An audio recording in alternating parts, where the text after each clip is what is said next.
दुमका में एक बार फिर एक लड़की को पेट्रोल डालकर जिंदा जलाने का खौफनाक मामला सामने आया है।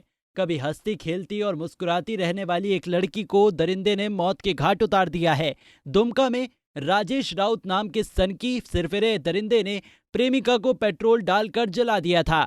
पेट्रोल कांड की पीड़िता ने लंबे समय तक मौत से संघर्ष किया, लेकिन आखिरकार वो जिंदगी की जंग हार गई। बताया जा रहा है कि रामगढ़ के महेशपुर की रहने वाली युवती से 4 साल से राजेश राउत नाम का लड़का प्यार करता था, लेकिन जरमुंडी के भालकी गांव के रहने वाले राजेश राउत से लड़की ने शादी से इनकार कर दिया। लड़की की इनकार को राजेश राउत बर्दाश्त नहीं कर पाया।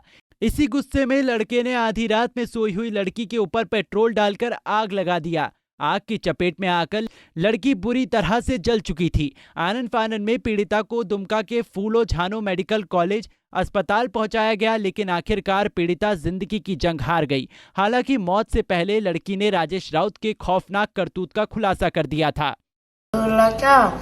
तुमको जला देंगे, जैसे लड़की को जलाया था ना, उसी तरह तुमको जला के मार देंगे।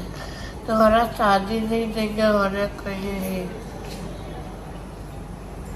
अच्छा, और क्या बोल रहा था? एक दिन हम रहते ना, और इतना कांड करने लगा, चलाने लगा, मार देंगे तुमको, यही कर देंगे। तो दिन आ गया, गाड़ी से ला दिया। और एक दिन मेरा घर में हॉर्न किया, मुझे एक दिन मेरा मोबाइल चोरी हो गया ना, तो हॉर्न करता। अब बोला कि तुमको खत्म करेंगे तो तुमको मोबाइल देंगे। वही लड़की की मौत से पहले ही दुमका के एसडीपीओ शिवेंद्र ठाकुर ने बयान दिया था। ठाकुर ने इस बात की पुष्टि कर दी थी कि राजेश राउत ने ही लड़की को पेट्रोल डालकर जिंदा जला दिया था। पहचान था 2019 से ये लोग थे। ये लड़का शादी करना चाह रहा था, पर लड़की शादी करने को तैयार नहीं थी, घर वाले तैयार नहीं थे। लड़की की भी शादी हो गई थी फरवरी में इसी साल में 2022 में। उसके बाद शादी करना चाहता था, तो शादी नहीं हुई। तो 2 दिन पहले लड़का बोल रहा था कि हम तुमको वही काम करेंगे जो कि दुमका में हुआ। आज रात में लड़की सोई हुई थी अपने नानी के साथ, तो अंदर अचानक उसको उठी तो आग लगा। तो देखी कि राजेश नाम का लड़का राजेश राउत मार गया। गिरफ्तारी हुई है? क्या चीज़ से आग लगाया था? सर लड़की बालिग है या नाबालिग है? लड़की का date of birth Aadhaar card के हिसाब से 1/1/2003 है। उसका सर्टिफिकेट जमा है वहाँ पे। अभी कैसी स्थिति देख पा रहे हैं? क्रिटिकली लग रहा है। क्या उसको कहीं रेफर करने की कोई व्यवस्था की जाए? रेफर कर रहे हैं रिम्स। दुमका में काफी कम अंतराल में एक के बाद एक कर 2 लड़कियों को दरिंदों ने जिंदा जलाकर मौत के घाट उतार दिया है। ऐसे में बीजेपी के प्रदेश प्रवक्ता प्रतुल शाहदेव ने सरकार को कटघरे में खड़ा किया है। उन्होंने कहा कि अगर सरकार ने ऐसे दरिंदों को कम समय में सजा दिलाई होती तो कोई दूसरा सनकी इस तरह का कांड करने की हिम्मत नहीं जुटा पाता। उन्होंने कहा कि दुमका की इस बेटी की मौत के लिए जितना दोषी हत्यारा है, उतना ही दोषी ये निष्ठुर सिस्टम भी है। देखिए, दुमका की बेटी मारुति की आज मौत हो गई। उसे पेट्रोल छिड़क कर जला दिया गया था। बेटी अंकिता के बाद ये दूसरी बेटी है झारखंड की, दुमका की, जिसकी मौत हो गई है।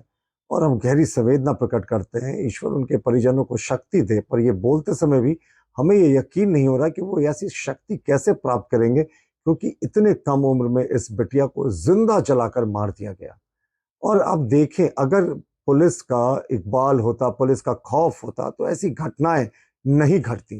लेकिन पूरा सरकार का जो सिस्टम है वो गवर्नेंस कोलैप्स कर गया है, विधि व्यवस्था कोलैप्स कर गई है। 5000 रेप केसेस इस सरकार के कार्यकाल में हुए हैं, कन्विक्शंस नहीं हो रहे हैं, फास्ट ट्रैक कोर्ट के जरिए सजा नहीं दिलाई जा रही है। तो जब तक ऐसा नहीं होगा तो ये जो दरिंदे हैं, इनके मन में कानून का खौफ नहीं होगा।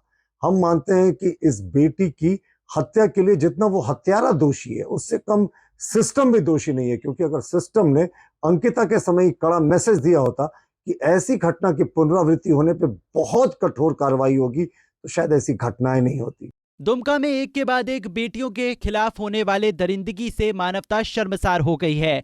पीड़िता का दर्द देखकर यही लगता है कि दरिंदे के लिए फांसी की सजा भी कम पड़ जाएगी। Bureau report, Punjab Kesari TV.